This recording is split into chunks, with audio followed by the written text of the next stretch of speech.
I remember that Tuesday as a perfect morning, the last perfect morning of my life. The sun bathed our Portland suburban kitchen in gold, while I prepared Jake's favorite breakfast, Eggs Benedict and freshly brewed coffee from beans he'd brought back from his last business trip. You're the best. Jake kissed the top of my head while scrolling through something on his phone. Flights at 2? I'll be in Seattle by evening. 18 years of marriage, and I still caught myself admiring him.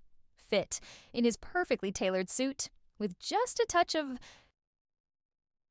silver at his temples. My successful financial consultant. Third trip this month? I remarked, trying to keep my voice neutral. Your boss is really working you to the bone. Jake froze for a second, but his smile never faltered. We're growing, babe. New clients, new opportunities. He took a sip of coffee. By the way, I found this amazing investment program. We'll discuss it when I get back. Something flashed in his eyes. Enthusiasm? Impatience? I nodded, pushing away a vague uneasiness. These past few months, Jake had been talking more about money, about our savings for the college fund for children we never had. Sure, honey. Our usual goodbye ritual. He kisses me, longer than usual, whispers, "Love you, babe," and I wave from the doorway. The perfect wife in the perfect house. That evening, a message came through. At the hotel, tired, talk, I called, listening to his stories about meetings, traffic jams, views of the bay. A normal call, like hundreds before. "Good night, love you," he finally said. "Love you too," I replied, about to hit end call. It was at that exact moment the neighbor's dog started barking wildly, distracting me from hanging up. And then I heard her voice, soft with a slight rasp. Baby, that was smooth. She totally bought it. Jake's laughter sounded unfamiliar, deeper, more intimate. 18 years of practice, Ash. I could do this in my sleep. The phone slipped from my suddenly numb fingers. I don't know how long I sat there on the kitchen floor, listening to their laughter and whispers. With each passing second, the reality around me crumbled like a house of cards. Tomorrow, we'll settle the money issue. Jake's voice turned businesslike. Emily will fall for the investment story. She's always trusted me with financial matters. What if she doesn't? Asked this, Ash. Then we'll have to take a different approach. But don't worry, baby, in a month we'll be free. You, me, and our little princess. Princess? I covered my mouth with my hand to keep from screaming. They have a child? She's sleeping, the woman whispered. Come here, Mr. Harrison.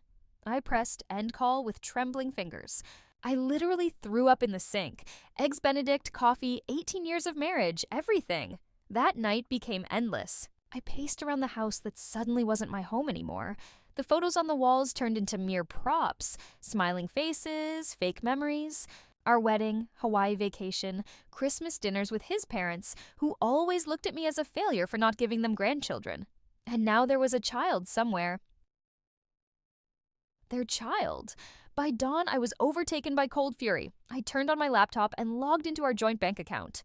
Jake had always been the financial genius in the family, while I just signed papers. Naive schoolteacher. For 3 hours, I studied the statements, and the picture started coming together. Restaurants during business trips, hotels, but not the ones he told me about. Twice, large purchases at a jewelry store. Jake hadn't given me jewelry in 5 years, saving for the future.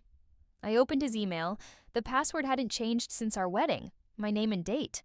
There she was, Ashley Martinez, photo in the corporate chat, a vibrant brunette with a wide smile. New financial analyst on the team. I had seen this woman at the company Christmas party.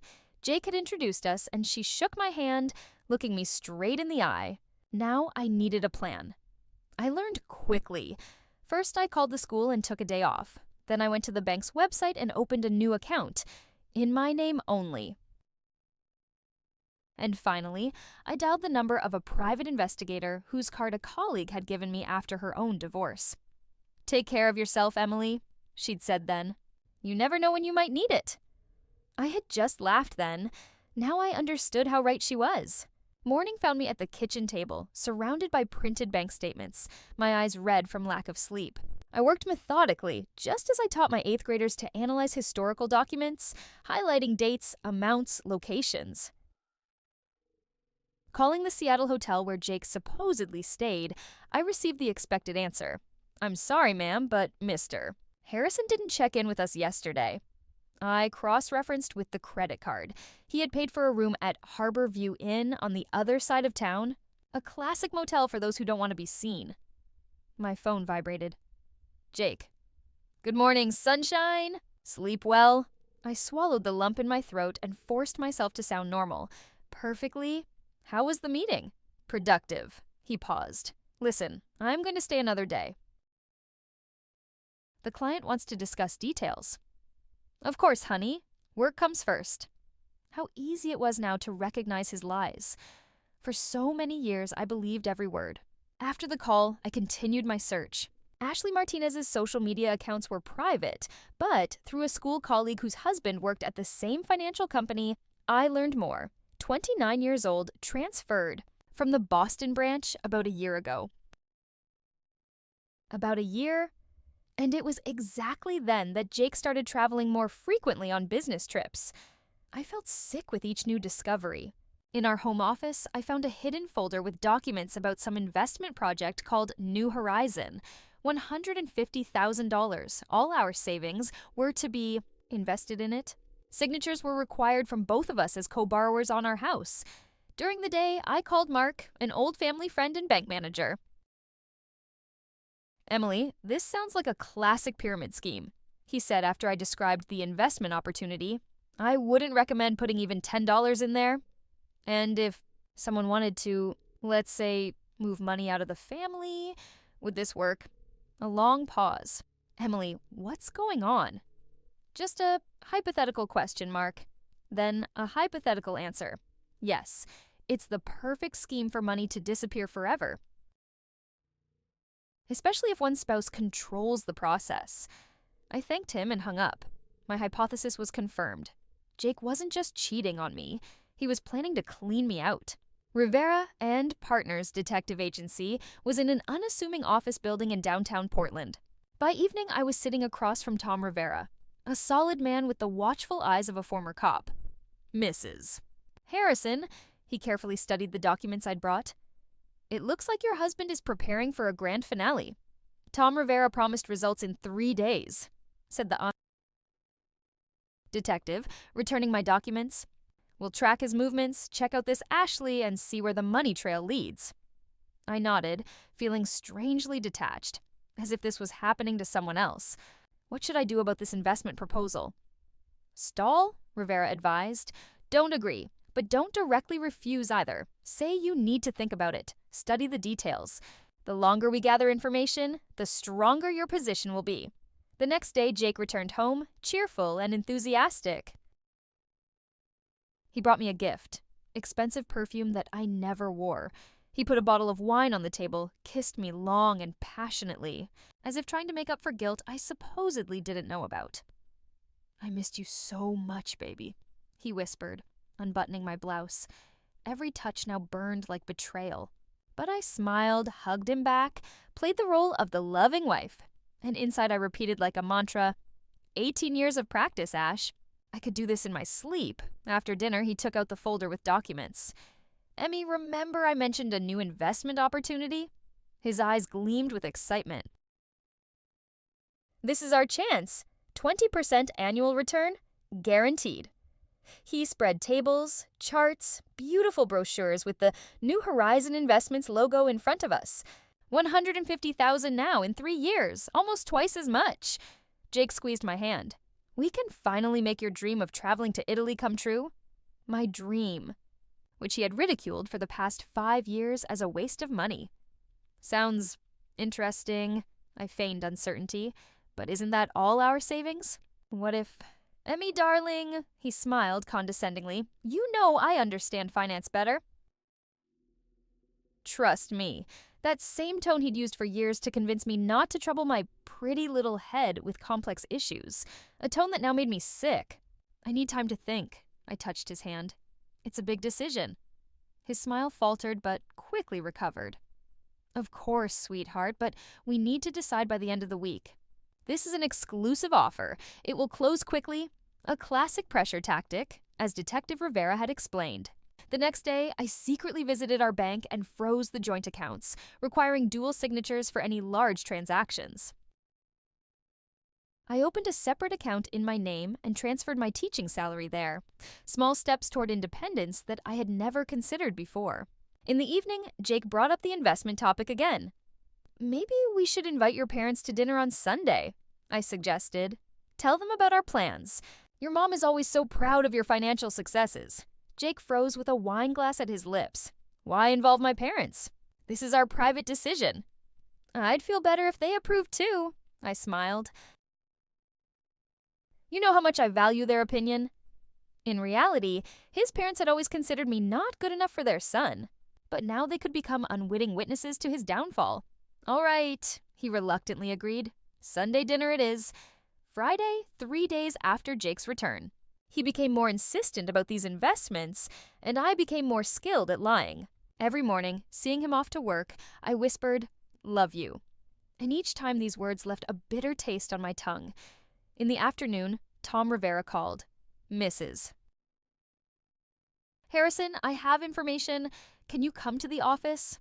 I told Jake I had a meeting at school and hurried downtown. The detective was waiting with a thick folder and an unreadable expression. "Please, sit down." He gestured to the chair. "What you're about to see—" "It's not easy," I nodded, clutching my purse strap with whitened fingers. "First, the address." Rivera placed a photo of a neat 2-story house in the suburbs before me. "Your husband has been renting it for about a year. Monthly payments, $3,000. I silently stared at the house, so similar to ours. The same lawn, the same curtains. "Here's your husband and Miss Martinez." He laid out a series of photos. Jake and Ashley getting out of a car. Jake carrying groceries into the house. Jake mowing the lawn in the yard, domestic in shorts and a t-shirt. And here they are together in the backyard, having a barbecue. He hugs her, kisses her neck. They laugh. A happy family. And this. Rivera hesitated before showing the last photo. Ashley leaving the house with a baby carrier. Jake beside her, carefully supporting her elbow. On his face was an expression I'd never seen. Tenderness, pride, a kind of reverence. "A girl," the detective said quietly. "According to our data, she's about 6 months old. Her name is Olivia." Olivia. The name we had once chosen together for our future daughter. The name he had taken from me. Like everything else. "There's something else." Rivera opened his laptop. "We tracked the financial transactions. Your husband has a hidden account in an offshore bank. Over the past 2 years, he's transferred about $300,000 there." I couldn't breathe. 300,000? From where? We had never been that rich. "I checked his professional activities," Rivera continued. "I'm afraid there are signs of financial manipulation at his company. It appears he's been using client accounts for personal gain." God, Jake wasn't just a traitor. He was a criminal. "And New Horizon Investments?" I asked. "A shell company?" Rivera shook his head. "Registered in the Cayman Islands 3 months ago? The office, a P.O. box. Money invested there will simply disappear." I sat stunned while the detective showed me documents, screenshots, evidence of my husband's double, no, triple life. Exemplary family man, successful financier, secret fraudster. "What does Miss Martinez know about all this?" I finally asked. "Based on their recorded conversations," Rivera handed me a printout, "she believes he's in the process of divorcing you. That you're not letting him go and manipulating the finances. That soon you two will be divorced, and they'll start an official life as a family." Hysterical laughter escaped my throat. "He's playing us both." "Seems that way," the detective nodded. "But now you have all the evidence. The question is, what are you going to do next?" I looked at the photos, at the unfamiliar home, at the unfamiliar family, at the stranger I had considered my husband for 18 years. "I'm going to destroy him," I said quietly, "and I'll need a good lawyer.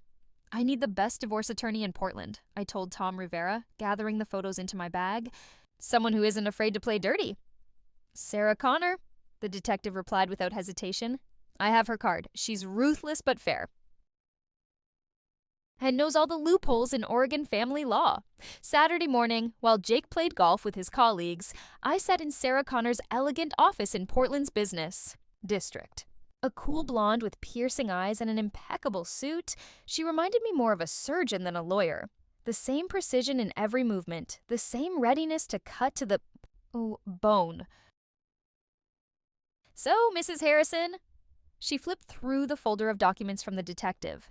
Cheating husband with a secret family, hidden assets, suspected professional misconduct, a classic scenario, just impressive in scale. I didn't know whether to laugh or cry. What should I do? First of all, Sarah pushed a document toward me. "Sign this. It's a restraining order on disposing of joint property. We'll file it today. Don't we need to file for divorce first? Not if there are grounds to believe your spouse is planning to hide assets." "And we have every reason," she tapped her finger on the folder. "This will freeze your joint accounts and real estate. No major transactions without your consent." "I've already blocked our main accounts," I admitted. "Smart," Sarah nodded.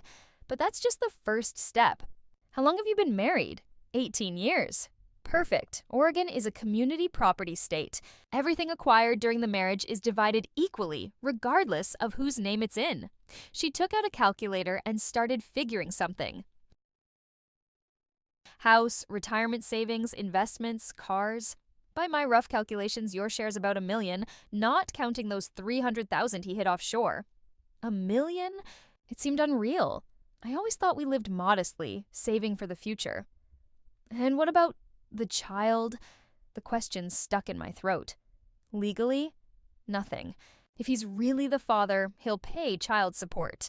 But it doesn't affect the division of property." Sarah paused. "Morally, it confirms infidelity, which in our state can influence the court's decision." She pushed another stack of documents toward me. "This is a divorce petition." "We won't file it immediately. First, we'll secure the assets and gather all the evidence. But be ready to sign it at any moment." "What about his schemes at work?" "If there's evidence of financial crimes, we can use it as leverage." Sarah lowered her voice. "But we need to be careful here. You could suffer too if it comes out that the family lived on dishonestly earned money." I shook my head. "I had no idea. He always said we lived on his salary and bonuses." "And that works in our favor," the lawyer nodded. "Now about tactics. I recommend acting quickly and decisively. We file the restraining order today, prepare the divorce documents, and then a surprise attack. The less time he has to prepare, the better for us." "What about tomorrow's dinner with his parents?" I asked. He agreed, though reluctantly. Sarah thought for a moment. "Interesting move. Public exposure in the presence of family could catch him off guard. But be careful. Don't reveal all your cards. Just the affair. Nothing about finances or fraud suspicions." I nodded, feeling determination growing inside me.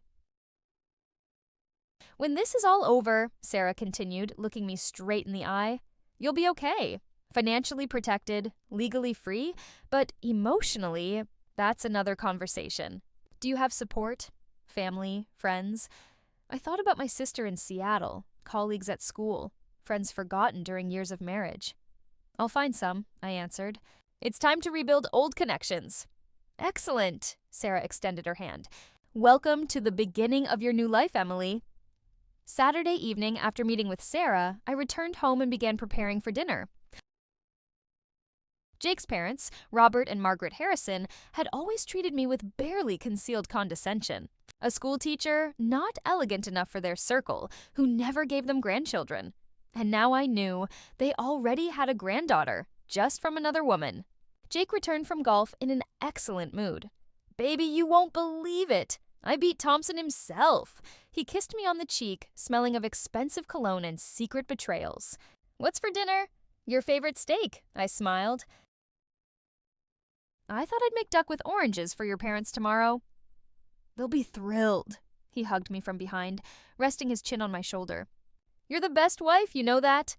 I stirred the sauce, imagining pouring the boiling liquid in his face, but instead, I turned and kissed him, smiling. "I know. That's exactly why I agree with your plan." He froze. "Which plan?"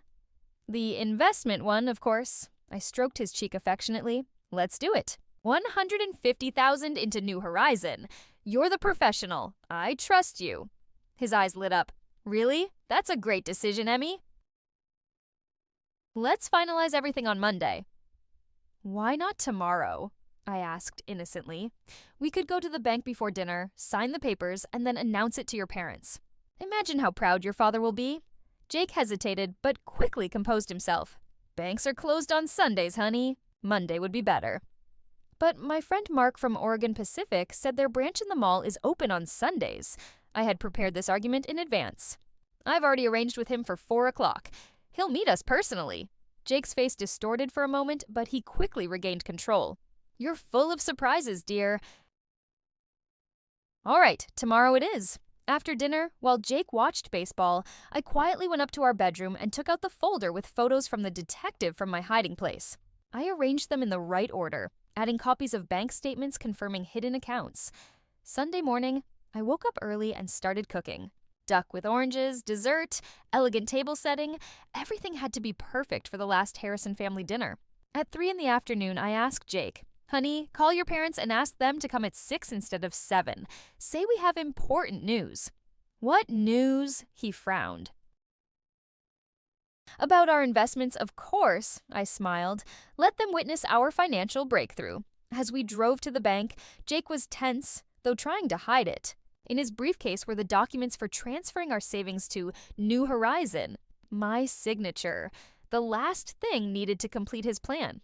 Mark, an old family friend and bank manager, met us in his office. Emily, Jake, good to see you. He shook Jake's hand a bit harder than necessary. So, I hear you're ready to make a major investment? Yes. Jake put the folder on the table. We have everything ready, just need to sign. Excellent. Mark opened the folder, slowly examining the documents. New Horizon Investments. Interesting. Never heard of them? It's an exclusive offer, Jake said quickly. Only for select clients. I see. Mark looked at me. And you want to transfer all your joint savings? Absolutely all, I nodded. Complete trust in my husband. Mark turned to his computer and started typing something. Strange, he muttered. I see there's a restriction on your accounts. What restriction? Jake leaned forward. A court order prohibiting transactions with joint property. Mark turned the monitor, showing the screen. Filed yesterday. You didn't know? Jake slowly turned to me, his face distorted with shock and rage. What have you done? I smiled, taking an envelope from my purse. Protected our future, dear. Now let's go back home. Your parents will be here soon, and I have a surprise for them. All the way home, Jake was silent, his fingers white on the steering wheel. I could feel the rage emanating from him, but strangely, I wasn't afraid anymore. For 18 years, I'd lived in fear of disappointing him, not measuring up, not being good enough. Now that fear had evaporated. You don't understand what you're doing, he finally hissed, parking at the house. You'll destroy everything. No, Jake, I replied calmly. You destroyed everything. I'm just cleaning up the ruins. He turned to me sharply. What did you find out? What did that banker tell you? Not just the banker. I opened the car door. Let's go inside. Your parents will be here soon. I don't want them to see this scene in the driveway. In the house, I calmly continued preparing dinner as if nothing had happened. Jake paced around the kitchen, alternating between pleading and threatening. I saw him like this for the first time, out of control, helpless. Emily, listen. He lowered his voice. These investments are our only chance to save our future. The company's in bad shape, I could lose my job. Olivia is such a cute baby, I interrupted, stirring the sauce. She has your eyes. He froze, his face pale. What? And Ashley looks happy in your cozy house on Maple Street. You're a lovely family. You had me followed? His voice trembled. No, dear. I hired professionals. I glanced at the clock. Your parents will be here in 10 minutes. Perhaps you could help set the table? He grabbed my shoulders. Emily, it's not what you think. I can explain everything. Of course you can. I freed myself from his hands. And you'll have that opportunity. In front of your parents. The doorbell interrupted his objections. Margaret and Robert Harrison were always punctual. Darlings! I opened the door with a smile. How lovely to see you. Margaret, tall and elegant, even at 65, air-kissed near my cheek. Emily, you look wonderful. Jake said you have some news? Oh, we have so much news. I led them into the living room, where the table was already set. "Jake, honey, pour your parents some wine." He moved like a robot, pouring wine into glasses. His father, a former military man with a straight back and penetrating gaze, frowned. "Son, are you all right? You look pale."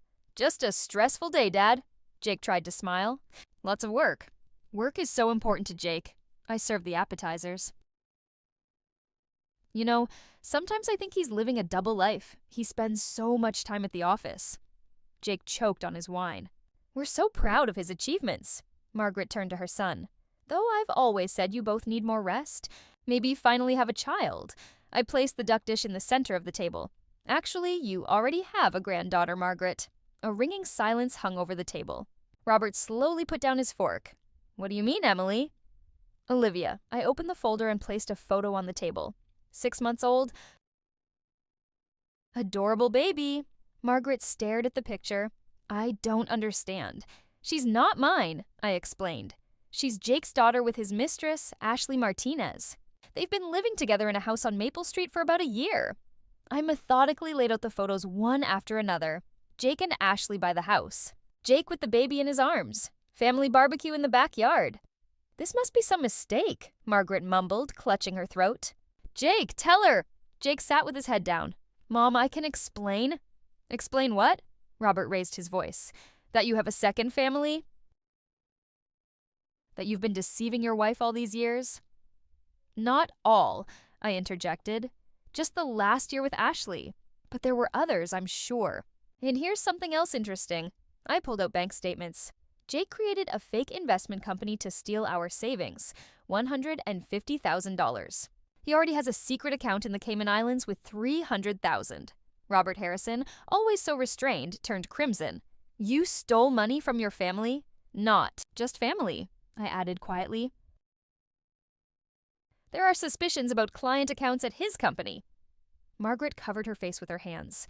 "My God, Jake, what have you done?" Jake jumped up. "It's all lies." "She's hiring private detectives, spying on me, fabricating evidence." "The evidence is real." I remained calm. "And it's already been given to my lawyer. By the way, the restraining order on our property is already in effect." "It's too late, Jake." "You would have divorced long ago if you'd given him a child," Margaret suddenly blurted out, grasping at straws. "You knew how much he wanted children." I looked her straight in the eye. "We couldn't have children because of Jake's low fertility. His sperm count showed practically zero chance. He begged me not to tell anyone, especially you, Margaret. It would damage his manly image." Margaret gasped, shifting her gaze from me to her son.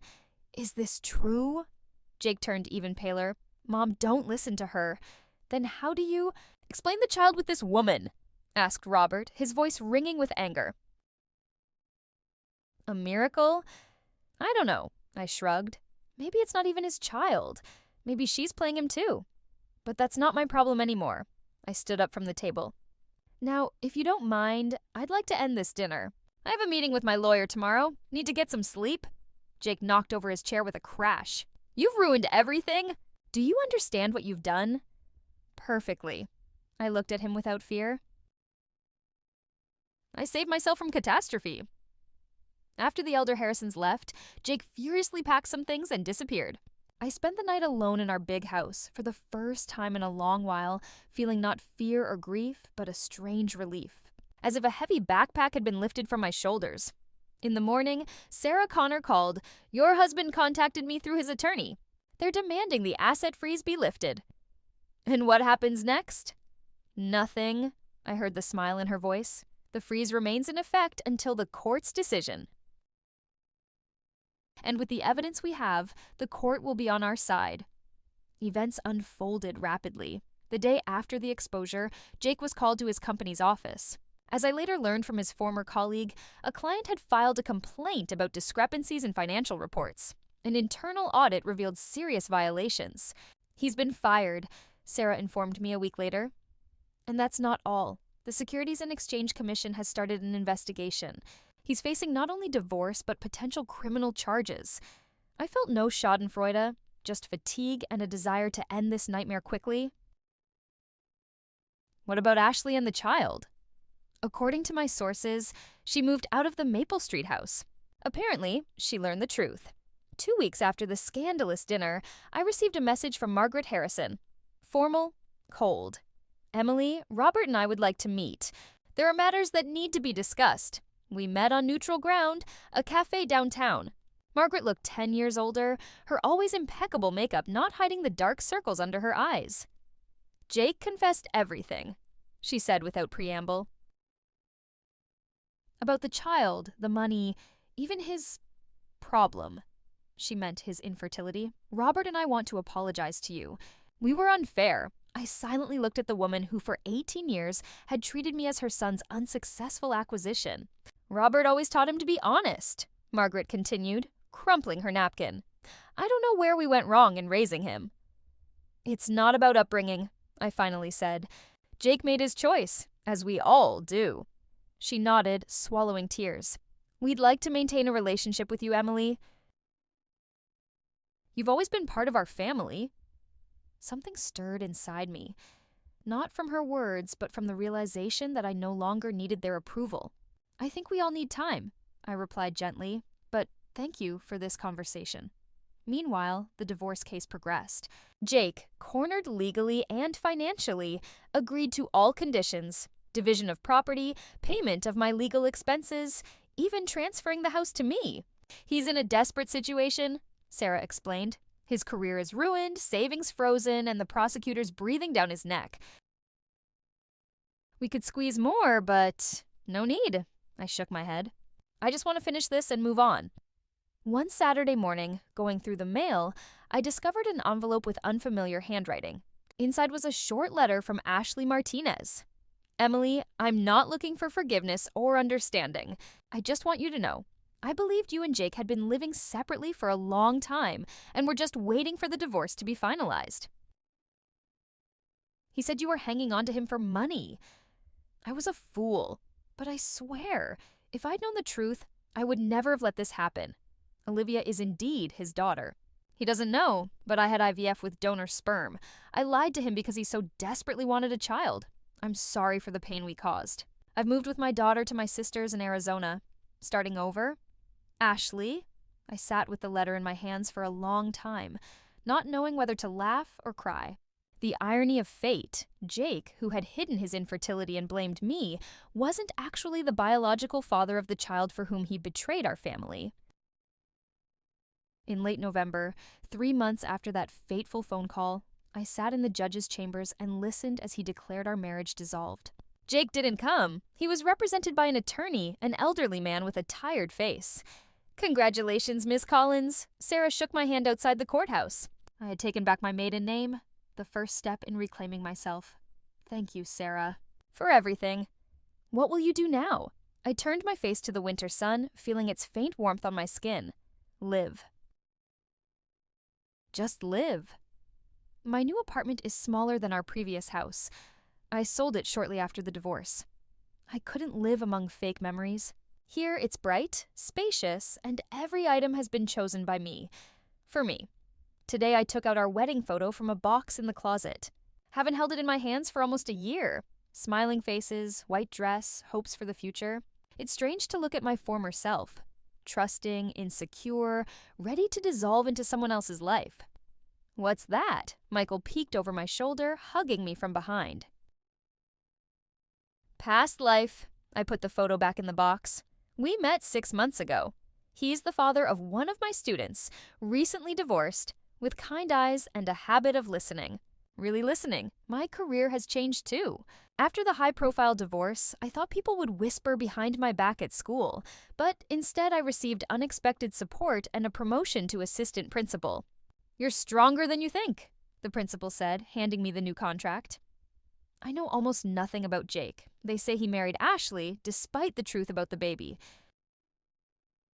They say he avoided jail, but his career is ruined. I don't care. Tonight, Michael and I are going to the theater, then dinner with friends. My friends, whom I've rediscovered this year. I'm living again, laughing, making plans. Sometimes I remember that accidental phone call. It's strange to think that, if not for the neighbor's dog, who started barking at just the right moment, I could have lost everything. One instant changed my life.